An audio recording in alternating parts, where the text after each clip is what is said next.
Hello, Polytopians. Thanks for tuning into the Polytopian Times. I'm your host, Sam, and today I am joined by none other than the magnificent Momo here to talk about one fantastic team game we had between some of the folks on the Polytopian Times server. Hey there, how you doing, Momo? I'm doing good, doing good. Waiting to see all of my mistakes and things in our 4v4, isn't it? Or is it a 5v5? Hey. Mods versus staff. Yeah, this was one crazy game. I guess before we hop into it, might as well break down who was on which team. So off the Braddock playing Polaris on my side there. A very, yes. very high level player. True that. And then we had Illyrian here, who I believe was Boko Boy. And then myself as Cymanti and East Spark as Imperius. The three of us happened to be on the same team. And then we had let's Very, see. very useful clumping there for some attacks if you're positioning this together. Very true, very true. Nice to build off each other. Then we had Aquarium, which I believe was you. Yes, that was me, Aquarion. Lovely, lovely. And then our Red Imperius. Although, gonna be honest, we'll have to skip forward a little bit because I don't quite remember. Oh, Red Imperius was E Spark. Then who was Blue Imperius? That was Yin. Ah, Yes. also found your So team. our team. So we haven't got that clump, sadly. Yeah. Yeah, unfortunately. And then next up, we've got Mars on our team over here as our Aquarian. Yeah, he was at the time full on the Aquarion main. He has now realized how boring Aquarion is, and I happen to agree with him. Can't disagree. It's a tribe that needs some TLC for sure. And then we have ourselves Santoku up in the north running Illyrian, and ourselves Dastig over here in the unfortunate middle as a Cymanti player, and last but not least, Tan 11 Pan down in the corner is Barter on our team as well. And sorry, Dastig and Santoku are both on the Gamekeepers team. So, Yes. yeah, see how it's spun out. I know the early game is not a lot to say, but there's definitely a big spread on where everybody was, and it looks like our turn zeros are going for workshops. In fact, I haven't seen any explorers just yet.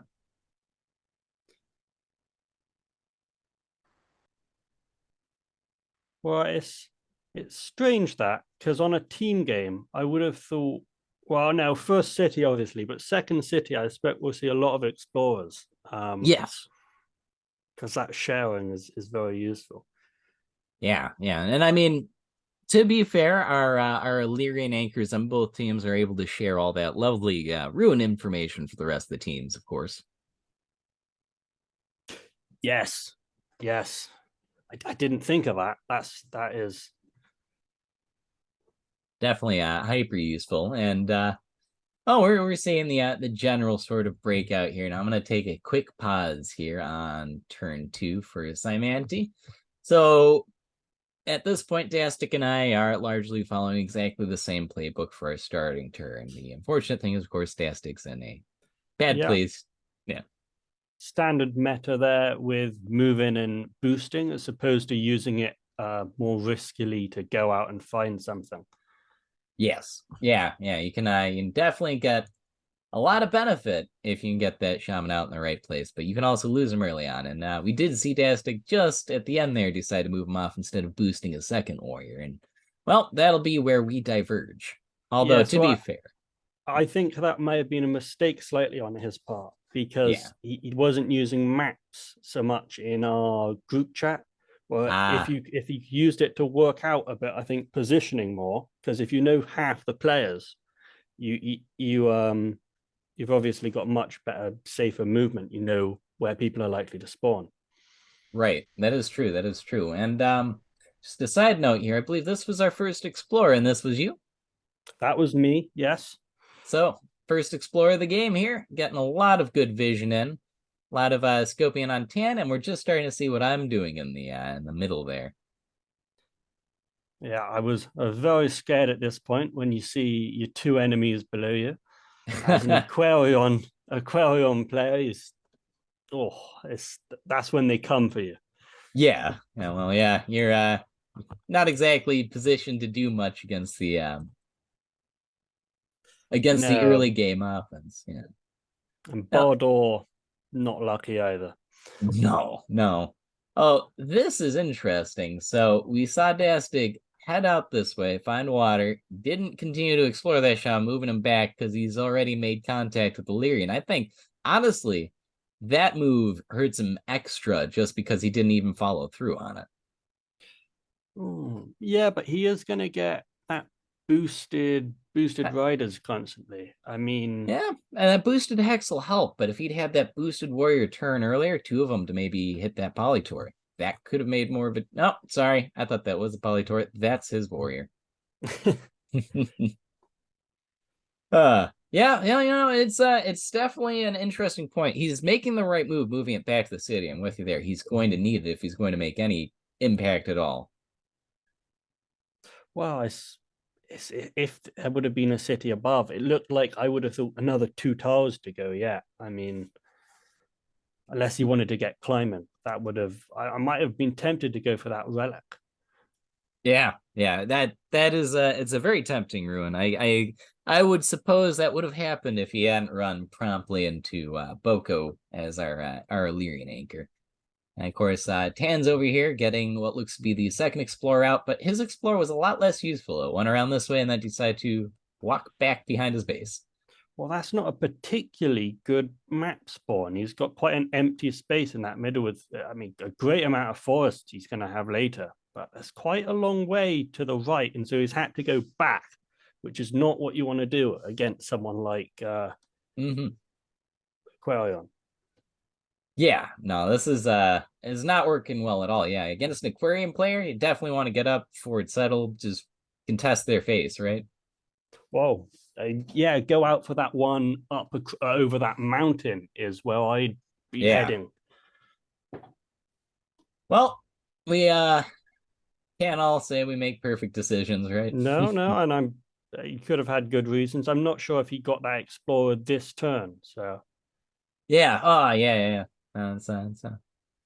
yeah. Scope back. I think he might have. Well, is that a double explorer from Griddock? That's had to be super useful on your end. Oh, I guess they both went the same way. yeah, sort of shows you stuff you already know, but it is better to see it yourself. Yeah. And it will help if he wants to come down, help me later with riders and things for the scouting. And to be fair, with well, honestly, a Polaris and Aquarium player together in the early game are both not going to be feeling very good when facing against Barter and Symanti. Yeah, yeah. Formidable you can be with. I'm not sure how Polaris and Symanti match up particularly, but with that freezing against Bardur, it depends how heavily they go for riders or if they're going to go for some sort of main giant push. Because obviously, against a giant push, Hmm. I'd quite like those freezers. Definitely, definitely. But yeah, I guess it's just a matter of getting there before your opponents can start rushing in hexapods and stuff.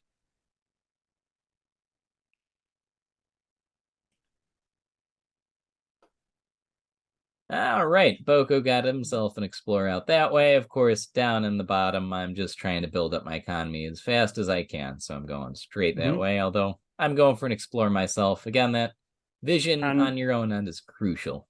the movement of your shaman now that you know you're safe to the south is quite nice, and you'll be closer for the attack on Aquarion, on me. True that, true that. And the nice thing is, I have sort of a buffer between me and most of my opponents, which it's going to let me play more of a support role, which is not what you want to let Symanti get to if you're playing against them. Those you can send out shamans later to all your allies, and boosted knights are not fun. No, no, not at all. That's you're talking about nightmare fuel right there. I'm wondering how old is this game? Have we got Good. where have we got cloaks? Have we got Oh yes, yeah. And in we fact, that's have going to right. be a big thing from me. Boosted cloaks on mass. Oof. Because cloaks have obviously changed since here. They could use roads at this point, if I Yes. expect. So what's that get to? Is that 6 movement? Yep. Six Ouch. move. That movement of a knight on rose with a cloak. It's what we like, what here in the business like to call unfair. And there's more of that brutal, devastating vision on Dastig where you can really see how hugged in he is. If he'd just gotten that one village when he was walking out with his shaman, he might maybe, and this is a stretch, but he might maybe have had just enough city in production to maybe hold back to survive for a few extra turns.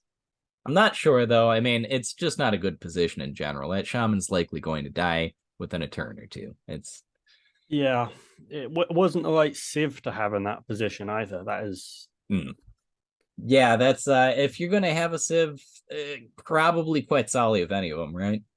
Maybe Vengir. well, yeah, I was going to say Vengir, but or Elyon could do okay. You could get some Well, Polyto rush there. Depends on your spawn though, so much with Elyon rushing. So yeah, yeah, and for the looks of it, it was just the two grubbies in the city. I'm very happy with the last update on Elyon with the extra 2 turns for the spawns. That is a much Insane. more interesting play now.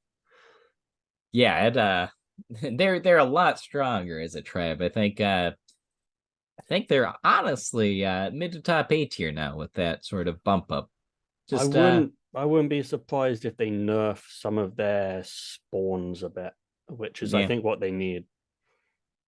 that's a bit fair. I think I'm pretty sure they because they've got like the best ore of any civ. They've got max ore. They've got they got some of the best spawns in the whole game just on land. yeah. That's no joke. They're pretty crazy with what they can pull off with the especially with all those farms too. Mhm. Although sanctuaries all day with Illyrian. Yeah, well, yeah. I just, that used to be the big debate of do you go sanctuaries? Is Oh it yeah. but is this because obviously now with that update, I don't think that is a debate anymore. So kind of Yeah. sad. Now I have to agree with that. And getting a nice lucky strike there. So Dastig's unfortunately though, and we'll skip back over here because really this is probably the most tragic story of the game.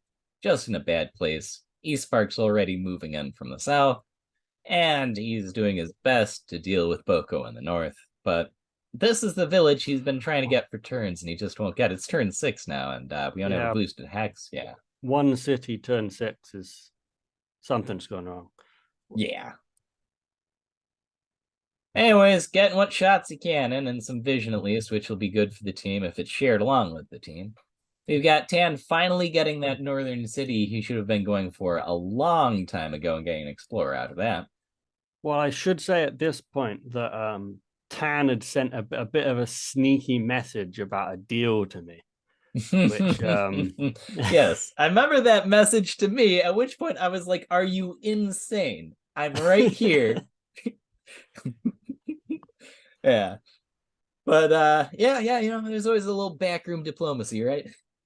well, he had this sort of thing at the time. We'd been playing a few games, and he'd just been getting well, he'd gotten lucky in a few, and he'd had some alliances, and he saw me as I think more of a player than perhaps I was, and he that's what he'd said to me, and Mm. then it turned out that he more of a he had a 1 turn alliance, I believe it lasted Oh, on yeah. paper, yeah, which was I was not happy, was not happy. Well, I'm sorry about that. I may have told Tan immediately, absolutely not. What are you talking about? We're going to be his friend. I have hexapods. They're going to be boosted hexapods. He eventually Is stuck with why it. I was so happy to take the deal, but Smart move on your end, I won't lie. And I mean, even the extra turn could make all the difference in just getting a road network up for your amphibians, right? Mm. So we see here Sparky getting a bit attacked on the other flank, which is going to make a difference here to how she attacks the stick. Yes, yeah, and that really did take a lot of pressure off the middle. And this started to become a flashpoint. I know for the rest of the team, especially me, once we knew you and Gredok were going to be focusing very hard on Eastbark, and Eastbark, as strong as she was, wasn't in the perfect position to handle the double team. And that's when I also told Tan we have to absolutely get not just not friendly, but get aggressive to take pressure off on her end. Of course, Eastbark's not not any sort of fool, but if I remember correctly, yeah, Moremus was just lost. There wasn't anything she could do there.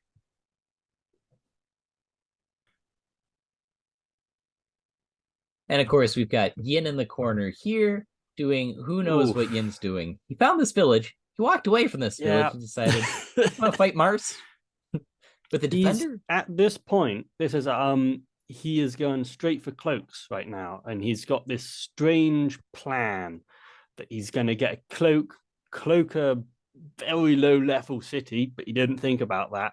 And that's just going to be amazing. But yeah, I don't know if he gets the cloak. He might get it in a turn or two. Yeah, I think he might, but yeah, he's certainly not doing much right now. No, not at all. Santoku in the top, making some nice attacks. Yep, and doing his best to build up his economy up to 12 stars. And you know what? We should on the next turn, let's try and take a note of where everybody is in income, because I think that's certainly an important factor in what's going on. Although might want to take Dastig's income at the end of this turn. I'm not sure how long he lasts. Oof. Well, he has got that city, which is, it could be looking up, not knowing what, not supposing what's happening in the future. Yeah, because we know there's gonna be 3 riders coming for this Yeah. shaman. And yeah, that's As soon as you lose that shaman, if you lose it early, this oof. yeah, especially in a I mean, situation like this. in any 1v1 it's GG pretty much. But he's got no allies to help him in his spot, really. Yeah. Um I mean, Yin's over here somewhere. Maybe Yin will come to the rescue. uh, Cloak play. But yeah, at the end of this turn, we are at 8 stars for Dastig, which isn't terrible. But unfortunately, that's not going to make enough of a difference. And of course, we have Tan taking his first strikes back against you. Oh, and let's see. Over here, we have Gridok over at 13 stars. Next up, we got Boko and our first peace treaty out from Espark going out, making sure we have allies. So we got no mitigation to movement, and eventually we'll have embassies up fairly quickly here. And it's going to be quite important. in this, in currently what's happening, I don't think the alliance would make much difference, but those embassies definitely will. Yes. 5 players. That's a lot of money. Well, for me, this will be helpful when I go to help Espark. I won't be occluded anymore, and I'll need it with Tan if I'm to help on this front. But you're not wrong. It's the alliances aren't super duper helpful. Really quick, 16 stars for Boko, so he's definitely up there and doing well. And of course, while Boko did manage to get into the city, that shaman survived, unfortunately. And of course, I'm getting my first hexapods out and in range, having told Tan absolutely do not make an ally with Momo. Now you get that's some nice upgrades there. Oh yes, yeah. I was sitting on it and I knew I was in the corner. I could see everybody else's map, and I had all the time to just focus on ramping up my economy for Is that. is that there's no one in the right of the whole map, which Just would Yin. have that's a lot of space that sort of feels quite empty, to be honest. Well, it won't be for too long. I am a bug. Oh, geez. Yeah, let's go take a look at Yin's turn really quick. So I ended on 15 stars. I'm just a star behind Boko there. Yin is at, wow, that 5, turn. yeah. Yeah, I think he just sat on the stars there. going to get those cloaks. I mean, yeah, but should we? Do you want to go back and see what his tech is? Oh yeah, Just yeah. just So it's a good question. So has he's he? already Where's got he it. put that money? Has he just got? Oh, there we go. Yeah, he's got the 10 stars, but he has the tech too. So this is the turn he's going to buy the cloak. Next turn, presumably.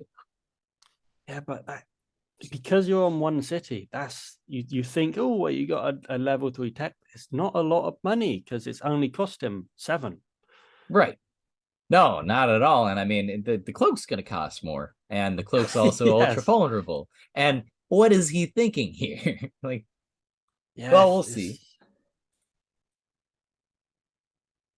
All right. Back to one of our top players on this end. We've got Momo starting out at 10 stars. Obviously, we've got our Riderson. Now I'd got with riders. I This is something I think gets forgotten a lot with these really annoying Aquarion riders that will not move to unless on the roads. Yes. They cannot move on land of any speed, and it just makes rider defense that would be with another Civ doable just pathetic. Yeah. And you'll see at a minute I try and go for shields. I don't know if it was a good move. It holds for a bit and it just collapses. I think it was probably your best play at the moment. Unfortunately, while you did make a good move, you got Moremus, and you did. This is the first blood in the entire game. First time anybody took anything, it was you taking Moremus from Eastpark. But I mean, from here on out, this is when boosted hexapods, not just a singular boost hexapod. You notice this extra shaman here. Yes. Yes, that'll soon come into play. But you're at 13 stars, so we're all pretty close in terms of income. Eastpark's starting out her turn at 10 stars, and of course she's going hard against Dastig, trying to make sure we can clear out this threat before again it becomes any bigger than it needs to be, especially since we've got pressure on both ends. And let's see, where'd we end that turn now? 12 stars per turn. Now we've got Mars over here. He's at 8 stars, but Mars at the Quite same time. small there. And you can see some stuff coming in from the north that's going to be a problem. Sentoku's Yes. going to get that city right next to him. Yeah. Yeah, this would actually be a much bigger issue if Yin had competed for and taken Sain from Mars, especially since Mars is losing this. Thankfully, Mars does have Boko here, which is probably that. Yim was closer to that city. He was it does depend what direction you go, but by all means he could have could have taken it. Well, he could have fought for it at least until Sentoku was obviously arriving and can cut men off, but or at least just gone south. As you can see, you got villages in the south. Oh yes, and then expanded to attack later would have been a decent play. Yeah, there's trust me, a lot of land down here that Yin just didn't pay attention to, unfortunately. And a relic that he's also right there. Yeah. Yeah. It's visible from spawn too. This is within the 2-tile ring around the capital. All right, nope. It's one out. Almost. But yeah.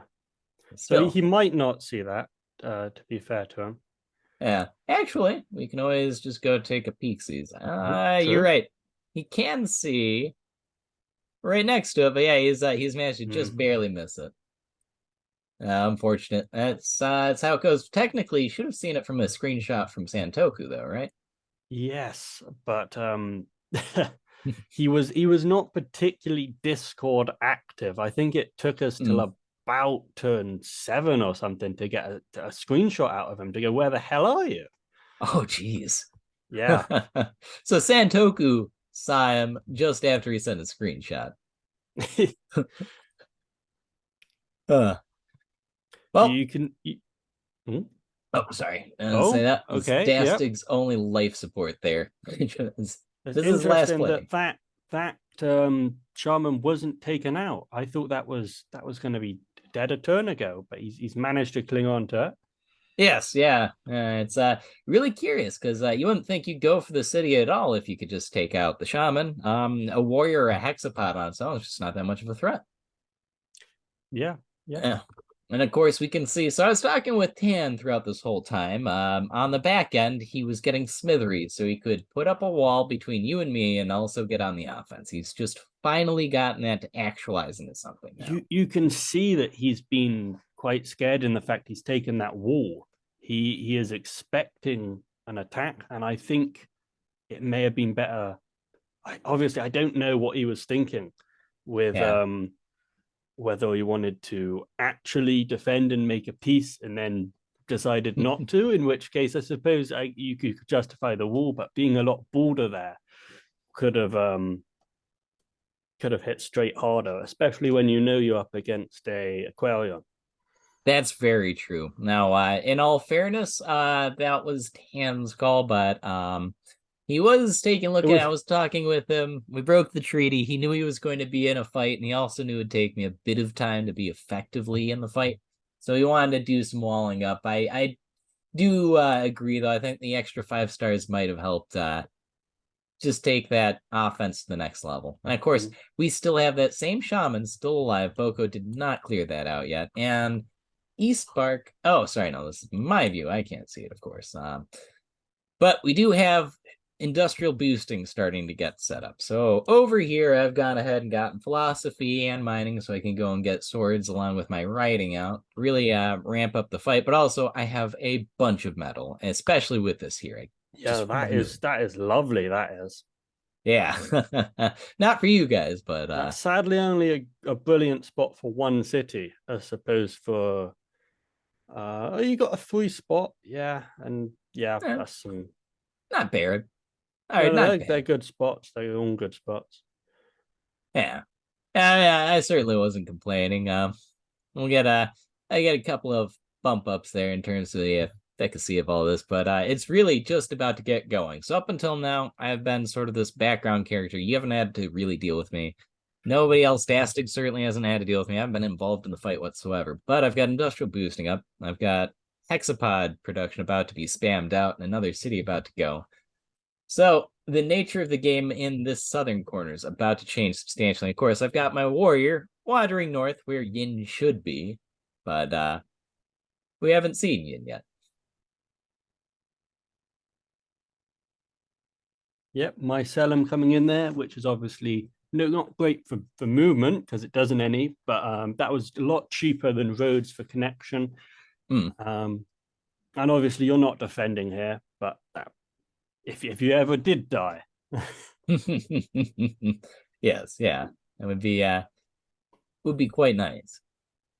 And there we go. Eastparks finally wiped out Dastig Shaman, which is the sign that Dastig falls. Yeah. And that build up of riders there, 4 or 5 riders, that is quite important now that will be turned against taking her city back. Yes, yeah. And then beyond that, we've got our very first embassy house. That means everybody's going to start seeing a very steady and very quick ramp up in terms of income in this still fairly early stage. We're not yet at turn 10. How many people has she met? She's not met Tan. Let's see. She has at this point met me. She has met Boko. But no, she hasn't met Tan yet. I think soon she meets Mars. Mars sends someone down so he can get the embassy. But yeah. It certainly helped Eastpark to have the extra stars. Yes. Yeah. Santoku up here. He takes a wall in that new city, which is another interesting play. He's a very defensive player, but I wouldn't have expected that. No, but in all fairness, I do kind of get it. He's probably saying that he's surrounded and expects to have to do a lot of this fighting on his own, especially since he can't really rely on Yin. Although, hey, turn 9 and by turn 10, Yin will have a second city. So that's on that warrior who's also got on the left, which is in the middle of nowhere. I'm wondering. I was watching it come down and it got a relic. I'm not sure what he got, but it seems to have gone past the city, which is taking that bottom tactical one, I suppose, and then he can spread out quicker. I'm quite unorthodox, but yeah, I guess you can definitely go here, forward settle, make sure we can't expand too much further. I mean, you definitely know Poco's right here and has easy access to Mm. this. If he does get that frontal city, he'll have those sort of three in the back. That will be as long as he can hold that frontal one, which is reasonably. It'll take a lot of force to go through that one gap Mm, if he can get that city up. very true, very true. And of course, we've got Tan finally rejecting that peace treaty you sent him. And our first super unit on Tan's end there. But you do have that peace treaty with Gradok, which was pretty crucial, I won't lie. Yeah. Gradok Yeah. really came to your rescue for a while. Oh, definitely. He's my Clemente. He's my you in a way because he's got that back pocket. He's got no one else to deal with. He's got like a lengthy expansion he can do back.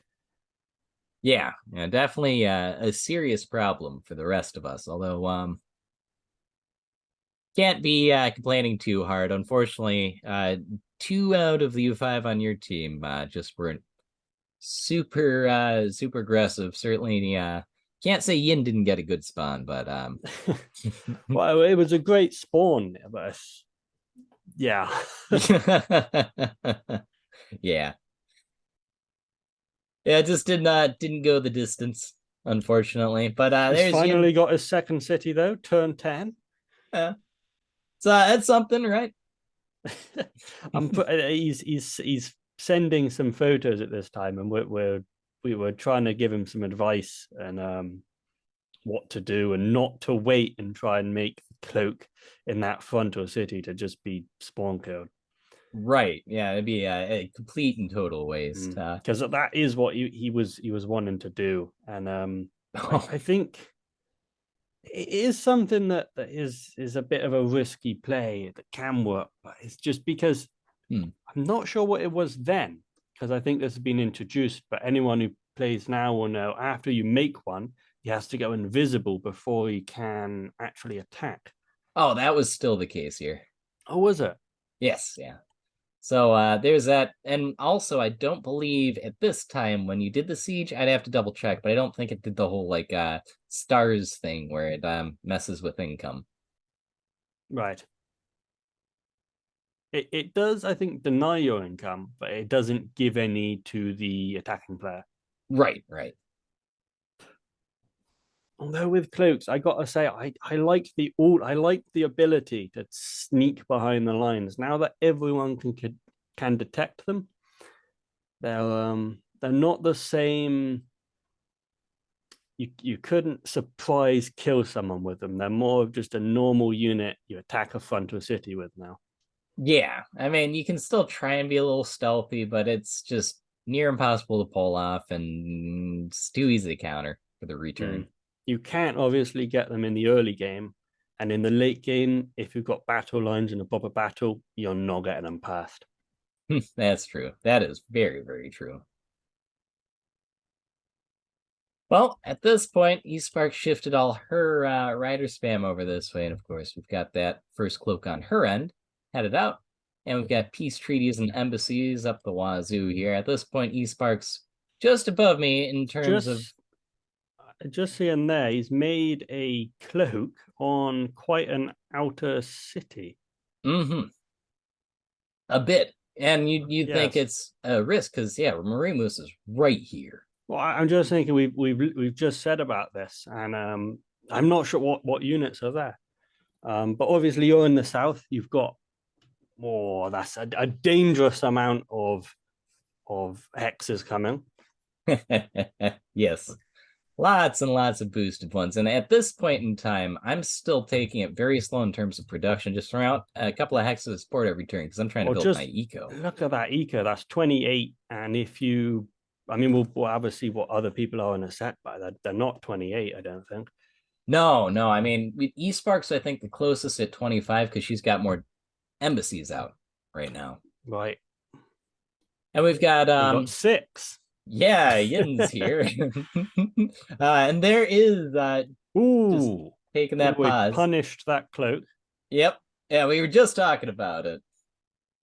So that's that'd be gorgeous if we got to keep it. Of course, we know there's so many riders there. It's not going to happen, but still.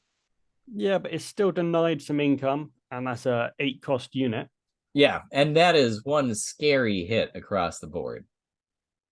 Like, this is where eSpark starts taking, I think, the contestation on this front a little more seriously.